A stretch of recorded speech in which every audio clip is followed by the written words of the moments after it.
Kakching Langsai Thouna ki General Assembly Mifam Famkhre Merger Agreement ki matungina Union of India amasung Manipurani ki marekta lainariba mari asi amuk handa lainaduna India da shinagi ba status ki lengak Manipur amadi Manipur miyam da amuk handa sinahanna ba amasung ngasi Manipur thokliba wathok ase Prime Minister Modi na matam chana tawpham thokpa thabaksing lokhalaktabadagi thokpani maram asina Prime Minister Boycott Toukhre amadi thokliba irang asi gi matangda makhatana Prime Minister na wangang bagi right leitre haina ngarang Kakching gi Fambai General Assembly na warep nakre Langsai Thouna Kakching sinduna Kakching gi wairi khujam pat ngarang numidang pangthokiba Kakching miyam gi oiba famkiba General Assembly eduda Kakching gi masing yam laba miyam khaktana tana kairak wabagai hyanglam sengmaijin Iringban Bijoypur amadi Palin chingbadagi masing yam laba miyam na maikai kyadagi khutta maira paiduna laklaga saruk yaduna pangthokiba haikat laikat tamba amadi General Assembly ki thorom adugu mari leina Langsai Thouna Kakching ki convener Raja Khetri na phongdorokpada Manipur lengak amadi center lengak na maitai haiba phurup asibu muthatna bo hona ragleba thawong asibu yaning ba phongdoktuna ngasi phambai asi phambani haina phongdokhi ngarang phangkiba General Assembly adugi visual khara miyam da thamjari hojik aikoina Langsai Thouna haidana Kakching gi nauna semaiba maroina yutsingi nahasingi lukasina initiate tobira kanda aikoina mamangda lathoksagiba aikogi lamdam sigi ware fama ngasigi situation ngasi thoiba Manipur crisis ase resolve taunaba miyamgi oiba mandated oiba yung kudingi saruk yarakanda maduda signature campaign tawrakanda chathajarakadaba ngasi lawgadoriba draft resolution haba tare arigo ware asigi propose tobiriba ase masi aikoina lawjarakanda amuk yumda challaga pursue tawjaba mo yapamba phondokchaba adu Kakching dagi akoi haujabani masina Manipur gi punjab sinde challa koi campaign ase haujagani madugi ahanba ngasi ase kunmaba numitni aduna haidiba kunmaba numit asida mayamna aikogi Manipur laiba mafam kaya dagi su haidiba sida representative yaubiri aduna sumaina lakan sida maruina ahanbada maitai aikogi oiba mandated oiba miyam khudimana yare haidina pipiba referendum mama aikoi ngasi dagi propose tawrakanda masi pame haibadugi masi aikoina ahan boina madugi Fambai haibari People's Assembly asa masi pangthok sabani maramdi hojik maitai aikogi damakta warep lobinaba laibiriba Government of India aduga laibiriba administrative mechanism sida miyamgi kholao se tabidrabanina objecti we the people of Manipur haibra Manipur gi miyam maroina maitai singna aikogi oiba People's Assembly aikogi londa Fambai ase phammaga somda laibiriba Mairamgi Panagi Fambai ase aikoina phamjarakanda atopa mafam amagda amuk chatlakanda sida pukhatkire iba proposal nataga resolution sing ase mafam da aikoina amuk hapchan ningba sandok ningba do aikoina akonbada lekai dagi khul dagi pana dagi kangla Fambai haidina apunba Manipur gi mifam ama lakti baugri bai tanarakanda aroiba mifam duda aikoina aikogi ujigo warep ama aikoina laujagani nungaijadaba aikoina yamna penjadaba se Bharat ki Prime Minister na andak video clip ama sizinnarakanda magi numit humudra mapan tuminna lerakpa madugi oppressive silence haitare miyam da yamna oppressive oiba aduguma silence se open up tawrakpa se laiba yamna thibani maramdi haidiba act adumakti akoi condemnable oi akoi sungaijade tasena madu tawhaidaba miyobagi yamna inhuman oiba thawdone tawbadabu madugi inhuman oiba thawdogdo mamangda megitang marida thokhaba thawdogdu numit punna pumudra nipan losilaga thamgaba potu kamai tawdana parliament winter parliament anta akoi hojik tawgadu parliament se horam daida akoi kamai tawdana madu man kuthora kanda madu khulai oina sizina pano amana phadigi laiba thibadi nupigi haksang sizina ga politicalization tawba warring factions in marakta mission khomna se masigi masimaksina hena haiba video clip adugi hena sati aduna akon bada aina thamjaning badi tasengna haiba video clip nataga magi 79 days aigi miyam aigi laibak kairaba phawga tumina lairuraga hojikta madugi video clip adu sizinnarakanda Manipurda nomada Megi tang ahumdagina mari fawbada yum lising amaga chawa hena chakiba adugi matung tarapada mi kya siriba hojik laikaliba thawai singa sida karem narakanda madugi thodok ama lairiba do maduna yam selective oina lisang china lakriba crime mayam adu hundu amakanda crime amakak lokhalakanda leihuriba crime singa do madu erase tawani muchatkani nataga madu balance tawni na khanba taragadi madu yamna nongdo wakalni aduna manipurgi miyamna kaidongai desu akoi madu lemna toy aduna tasena miyamda hayiribadi hojikti akoi khange India ki prime minister se no more mase partial oidaba yamna micham mikhai leitaba mi natre magi design se khanariba warring fraction nani manungda amada hena partisan oiba micham changi mudi ofam leirabanina ngasi gi mirekna ngasi gi leigadoriba mifam masina assembly isna phambaina hairiba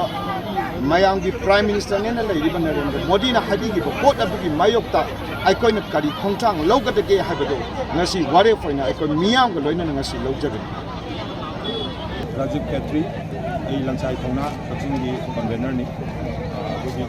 adugi team ni si aduga koi ngasi si akoi phambai dana Kakching phambai aduna Kakching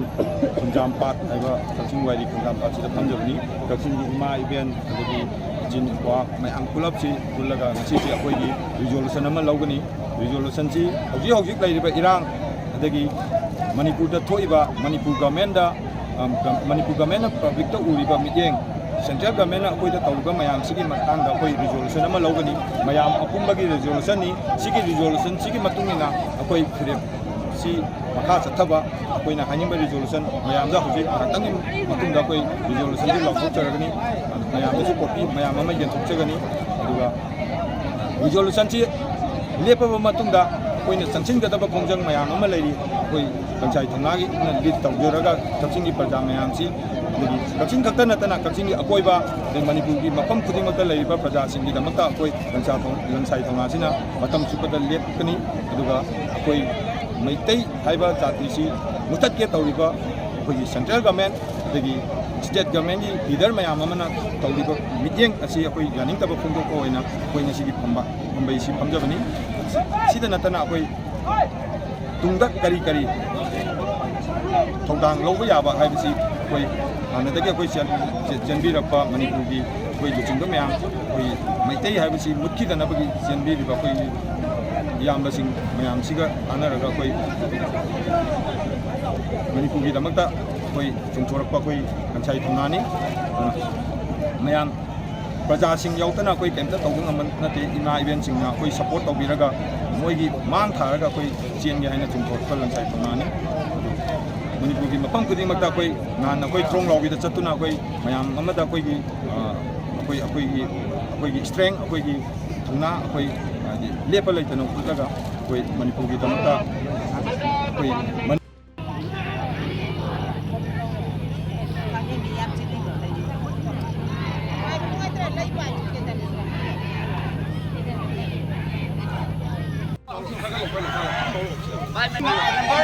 member kay di yang video na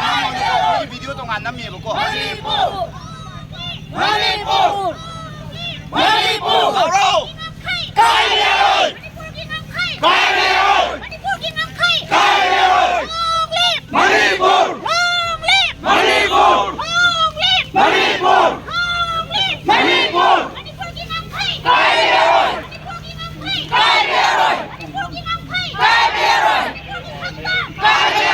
Naman aikoi puning yamna nungsi aduna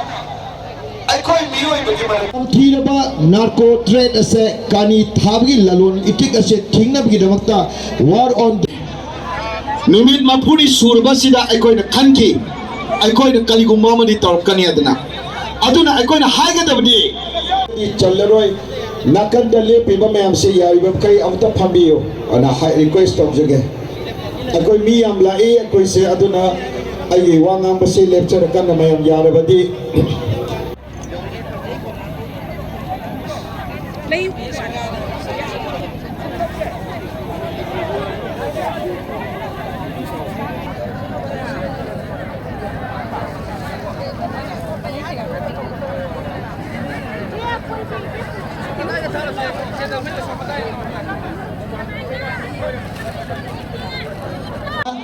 karisu leitaba dona maite ekoibo su mi na tabadona moidigi hena thamoi chawi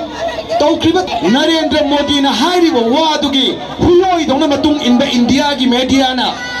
hairiba Narendra Modi gi ngangi ba mayamdo verified tawdana karigumba wafam amatada mahana chummi lalena media sinna left ring aida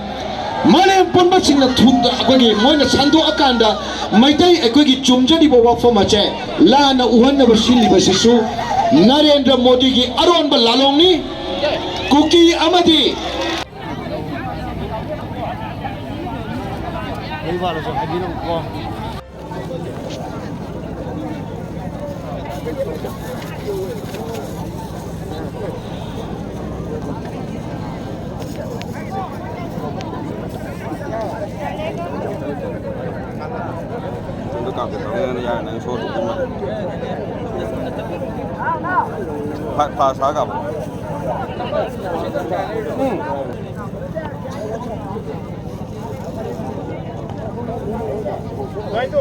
Daido, si kali mo kayo sonde sung ko sa la sonde saran sa koron dabi da. Lam yum siamo. Para ta pe yaw ri. Sa dabi da. Paring gay lak no ba.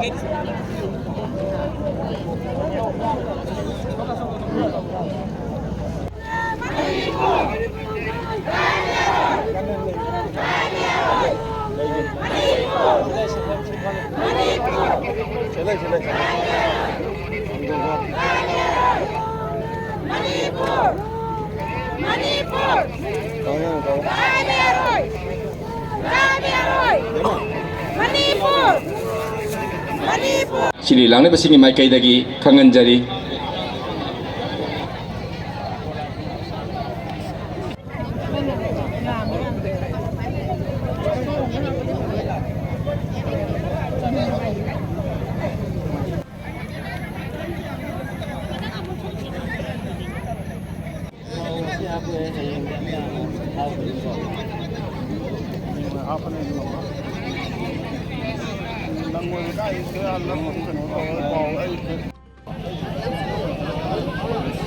Oi.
Daido, si kali mo kayo sonde sung ko sa la sonde saran sa koron dabi da.